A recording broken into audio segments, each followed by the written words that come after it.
Окей, поехали. Наблюдая за комментариями русскоязычных пользователей интернета, включая блогеров на YouTube, я решил поговорить о текущей ситуации в США. Будем опираться на факты, личных мнений и так валом онлайн.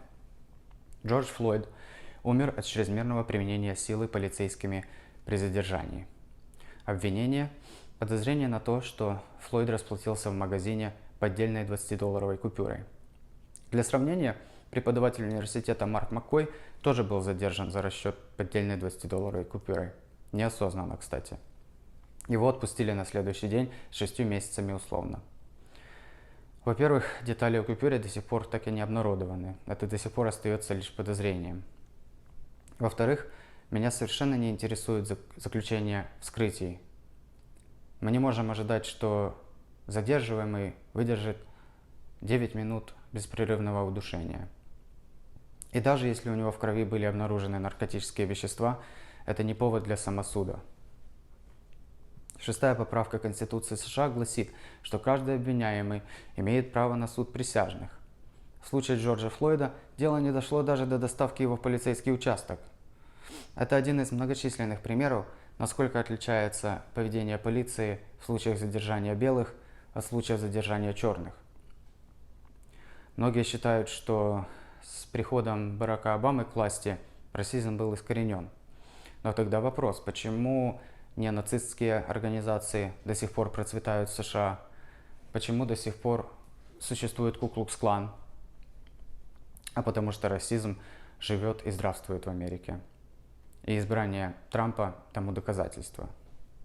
Того самого Трампа, который в ответ на протесты написал в Твиттере, что спустит на протестующих своры самых злых собак.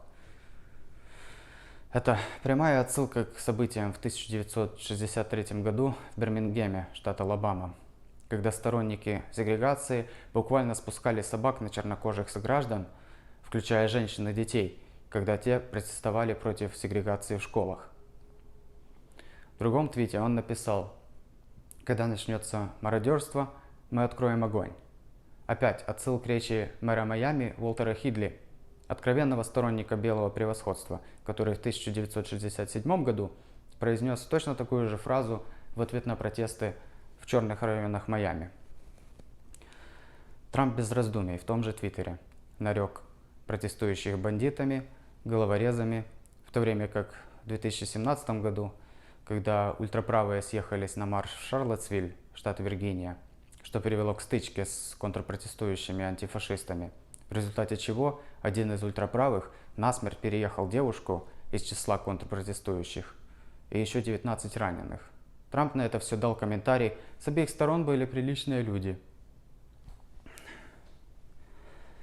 Систематический расизм берет свое начало в 1619 году, когда африканцы были похищены с родных земель и завезены в США рабами, строить города и обустраивать экономику страны на благо белых. Продолжалось это все до 1863 года, когда в результате многочисленных протестов была принята прокламация об освобождении рабов, которая в свою очередь привела к началу гражданской войны. После проигрыша Южными Штатами войны и тем самым права на рабовладение была принята 13-я поправка к Конституции в США, освобождающая всех рабов. Прокламация и 13-я поправка были заслугами Авраама Линкольна, за что он поплатился жизнью. После этого вступили в силу законы о сегрегации, которые гласили: разделены, но равные, что значило, что хоть расы и были размежованы, обе имели равные возможности. Это хорошо смотрелось на бумаге, но на практике чернокожие американцы не имели права посещать одну школу, больницы, церкви, рестораны наряду с белыми, пользоваться одними и теми же уборными, питьевыми фонтанчиками. На общественном транспорте место для черных всегда было в задней части салона. Был ограничен список должностей, которые могли занимать чернокожие, им платили меньше и в общем относились как к гражданам второго сорта. После марша на Вашингтон, в процессе которого Мартин Лютер Кинг произнес свою известную речь «У меня есть мечта», в 1963 году был принят закон о гражданских правах, запрещающий сегрегацию. Опять же, Кинг был убит в результате этого. Но чернокожие американцы были приравнены в правах к белым. Ничего теперь не препятствует черным сообществам развиваться и получать хорошее образование, устраиваться на хорошую работу, покупать недвижимость и, наконец-то, жить той американской мечтой, о которой все говорят. По крайней мере, такую историю преподают в американских школах. Так в чем же проблема? Много раз я слышал от жителей и выходцев из стран СНГ, что чернокожие американцы ленивы, что они привыкли поколениями жить на пособии. Нужно понимать, что суммы, которые государство выплачивает по пособию в современной Америке, настолько мизерные, что прожить полноценно на пособие невозможно. А стереотип о лени – это результат так называемого неосознанного предвзятого отношения, implicit bias, который мы позже рассмотрим. Другой аргумент – черные более склонные к преступности. Давайте согласимся, что не существует какой-то генетической предрасположенности к преступности, связанной с цветом кожи. А преступность обусловлена бедностью, независимо от цвета кожи. Подумайте, в каждом городе стран СНГ есть неблагополучные районы, но живут-то там не черные, не так ли? Когда мы говорим о расизме, мы не только имеем в виду предвзятое отношение индивидов по отношению к черным. Мы также говорим об институционализированном расизме. Это проявляется в таких отраслях, как образование. В государственную школу в США ребенок может ходить только по месту проживания. Школы, в свою очередь, финансируются за счет налогов на недвижимость в этих районах. Вот и получается, что школы в неблагополучных районах не получают достаточно финансирования. Классы переполнены, учителя недополучают, а переехать в район с хорошей школой практически невозможно. Хорошая школа, соответственно, и цены на недвижимость высокие.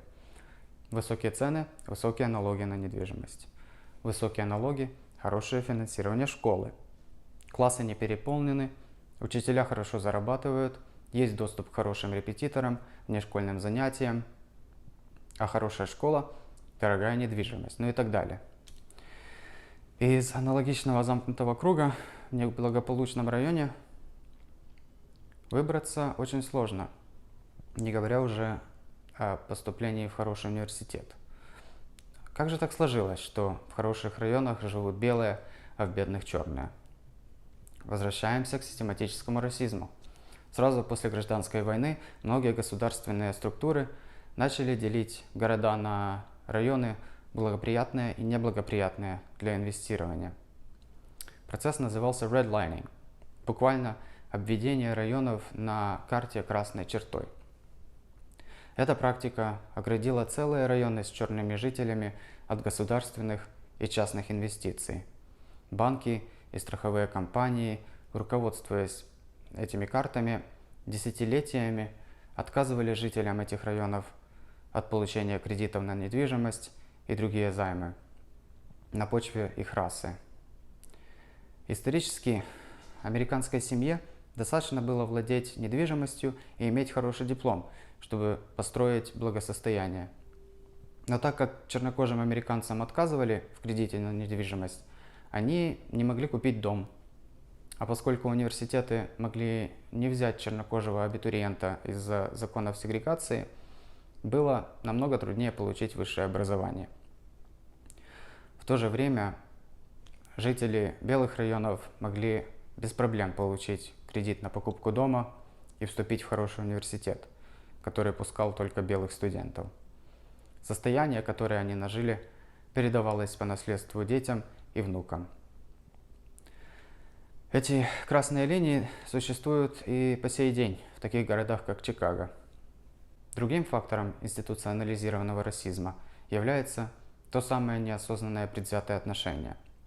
Если предположить, что, несмотря на все вышеизложенные трудности, чернокожему студенту удается закончить университет и получить диплом, возникают трудности при устройстве на работу. Исследование, проведенное Гарвардом, показало, что кандидат с белым именем имеет вдвое больше шансов быть приглашенным на интервью, чем кандидат с таким же резюме, степенью и набором навыков, но с черным именем. Такое предвзятое отношение и есть одной из причин, почему уровень безработицы среди чернокожего населения вдвое выше, чем среди белого. Побороть институционализированный расизм очень сложно, потому что это не какой-то отдельный чиновник или учреждение. Эта проблема укоренилась во многих инстанциях, включая полицию и судебную систему. Вилли Симмонсу было 25 лет в 1982 году, когда он украл кошелек с $9. На сегодняшний день это $24. Дали пожизненное без права на досрочное освобождение. Он уже 38 лет в тюрьме. Броку Тернеру был 21 год в 2016 году, когда его судили за изнасилование девушки. Получил 6 месяцев, потому что судья решил, что у юноши еще вся жизнь впереди, не стоит ее ломать, и что Брок не составит угрозы обществу. Вышел на свободу через 3 месяца за хорошее поведение. Вот еще один из массы примеров белого преимущества. 13-я поправка к Конституции США гласит: ни рабство, ни поневольная работа, если только они не являются наказанием за преступление, за которое лицо надлежащим образом было осуждено, не должны существовать в Соединенных Штатах. Если только они не являются наказанием за преступление. Эта лазейка была сразу же эксплуатирована. Чернокожих мужчин начали массово арестовывать за самые мелкие преступления и отправлять в тюрьмы на долгий срок, где их заставляют делать неоплачиваемую или малооплачиваемую работу. Большие корпорации увидели в этом выгоду. С 1970-х годов до сегодняшнего дня количество заключенных в США выросло из 350 тысяч до более чем 2 миллионов человек. Это четверть заключенных по всему миру. Более 3000 корпораций на этом наживаются. Заключенные изготовляют мебель, запчасти для автомобилей, шьют одежду и так далее. Частные тюрьмы стали отдельной индустрией.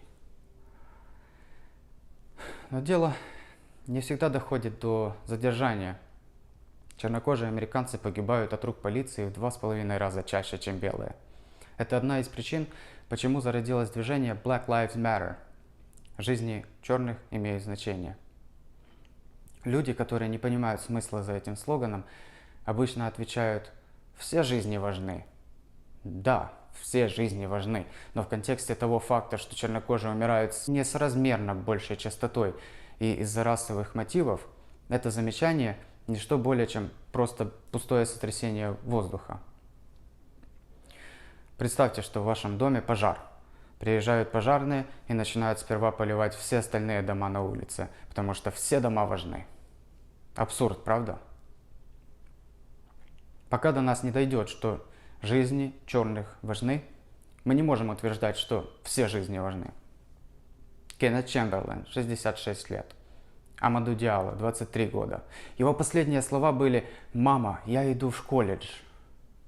Майкл Браун, 18 лет. Бриона Тейлор, 26 лет. Оскар Грант, 22 года. Джон Кроуфорд, 22 года. Николас Хейлор, 13 лет. Тамир Райс, 12 лет. Тайер Кинг, 13 лет. Аяна Стэнли Джонс, 7 лет. Кэмерон Тилман, 14 лет. Джордан Эдвардс, 15 лет. Этот список имен не имеет конца. Убитый полицией на месте, ни один не был вооружен. Эрик Гарнер, 43 года. Его последние слова: «Я не могу дышать». Те же самые последние слова произнес Мануэль Эллис, 33 года. И теперь Джордж Флойд, 46 лет. Последние слова: «Я не могу дышать». Почему именно смерть Джорджа Флойда вызвала такой резонанс? Потому что все происходящее – это задержание, повал на землю, те 9 минут, в течение которых 3 полицейских прижимали его к земле всем своим весом, игнорируя просьбы очевидцев прекратить ту жестокость. Будучи уверенными в своей безнаказанности, все это снимали очевидцы. Видеозаписи с разных ракурсов разлетелись по сети. Актер Уилл Смит в 2016 году еще сказал: «Расизм не стал хуже, просто теперь его записывают на видео». Но ограметь магазины зачем? Говорят онлайн. На протест выходят протестующие. Мародерство устраивают мародеры. Не нужно обобщать. Мародерство является последствием всех вышеизложенных неравенств. Если сообщество настолько обеднело, что единственный вариант для них заполучить какую-то вещь, которую спокойно может себе позволить белый американец, это ограбить магазин, раз уж кто-то выбил стекло. Всего 57 лет прошло с момента отмены сегрегации. Слишком мало для того, чтобы черному сообществу поравняться с благосостоянием белых, которое они строили 400 лет. Вдумайтесь, люди, которые на себе испытали законы сегрегации, живы и по сей день. Равно как и белые люди, которые в те времена ни в чем себе не отказывали, до сих пор живы. Мародерство выглядит дико с точки зрения белых американцев, и часто можно услышать сентименты: ужасно, конечно, что мужчину убили, но погромы должны прекратиться, что в очередной раз подтверждает, насколько велик раскол между этими слоями населения. Почему бы не расставить приоритеты правильно и не сказать: ужасно, конечно, что продолжаются погромы магазинов, но убийство невинных чернокожих должно прекратиться. Для тех, кто до сих пор спрашивает, что хорошего в протестах, отвечаю. На момент записи этого видео в результате протестов 4 полицейских, убивших Флойда, арестовали. Им выдвинуты обвинения в убийстве второй степени, содействии убийству. Ранее они были просто уволены. Урезание бюджета полиции Миннеаполиса, Лос-Анджелеса и Нью-Йорка. Ослабление хватки полицейских профсоюзов, которые предоставляют защиту копам в случае обвинения в злоупотреблении служебным положением, тем самым взрастив культуру безнаказанности. Привлечение к ответственности полицейских, которые применяют силу против протестующих. Вновь открыто расследование убийства Бреонны Тейлор, которая была убита у себя дома полицейскими, ворвавшимися к ней в дом с ордером без стука. $100 миллионов будут вложены в сообщество людей с другим цветом кожи. Луисвилл, штат Кентукки, приостанавливает использование ордеров на арест без стука. Государственные школы Миннеаполиса прекращают контракт с полицией. Конфедеративные памятники снесены в нескольких штатах. Калифорнийская прокуратура начинает кампанию, чтобы помешать окружным прокурорам принимать деньги от полицейских профсоюзов. Демократы и республиканцы настаивают на закрытии программы Пентагона, которая передает военное оружие местным правоохранительным органам по всей стране. Общественный транспорт в нескольких городах отказывается перевозить сотрудников полиции для ареста протестующих. Генеральный прокурор Нью-Джерси объявляет о реформе полиции. Офицер в Денвере, штат Колорадо, уволен за твит, провоцирующий насилие против демонстрантов. Армия США приказывает солдатам не подчиняться приказам атаковать мирных демонстрантов по всей стране. И это только начало. США тратит сотни миллиардов долларов в год на полицию и войска, чтобы продолжать кровопролитные и никому не нужные войны. В то время как американцы не могут получить хорошее образование из-за недостатка финансирования школ, невозможности оплатить обучение в колледже, живут от зарплаты до зарплаты, умирают от того, что не могут позволить себе медицинскую помощь. Поэтому фраза «просто перестаньте быть бедными» не работает. Нужен капитальный пересмотр криминальной, судебной систем, пересмотр финансирования полиции, как финансируются учебные заведения. А самое главное, белые американцы, и не только те, которые говорят, что расизма не существует, но при вопросе «хотели бы вы сейчас поменяться местами с чернокожим», предпочитают притихнуть и уставиться в пол, потому что они знают, что расизм существует. И должны осознать свое белое преимущество и использовать его и свой голос, чтобы защитить тех, у кого его нет.